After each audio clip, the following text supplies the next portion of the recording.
لیلۃ الجائزہ جس کو ہم چاند رات کہتے ہیں، یہ رات اللہ کی خاص رحمتوں کے بٹنے کی رات ہے۔ جب کوئی مزدور مزدوری کرتا ہے تو اس کو آخری وقت میں مزدوری ملتی ہے، تو گویا لیلۃ الجائزہ کو بازاروں میں نہ گزارنا۔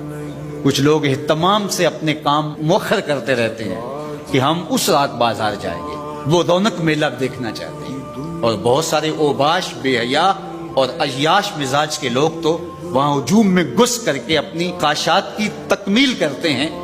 تو یہ کتنی غلاظت اور کتنی گندگی ہے کہ رمضان المبارک کا مہینہ جو ہے وہ گزرا اور ابھی شیطان کھلے اور سب سے پہلے آ کے اس کو چمٹ گیا اور اس کو کہاں لا کے کھڑا کر دیا۔ تو لیلۃ الجائزہ یہ اللہ سے رحمتیں لینے کی رات ہے، برکتیں وصول کرنے کی رات ہے۔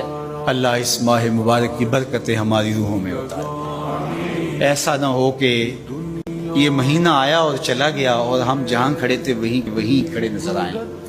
اللہ اس مہینے کو ہمارے باطن کی ستھرائی کا ذریعہ بنا، ہمارے اندر اجڑنے سے بچ جائیں، ہمارے من صاف ہو جائیں۔ یہ توبہ کا مہینہ ہے، مواسات کا مہینہ ہے، ہمدردی کا مہینہ ہے، اللہ سے قربت کا ذریعہ ہے۔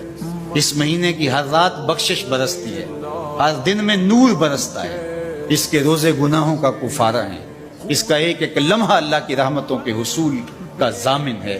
تو آئیے میں اور آپ اس ماہ مبارک میں اللہ کے حضور سچی توبہ کر کے اس کی خاص رحمتوں سے مالا مال ہوں۔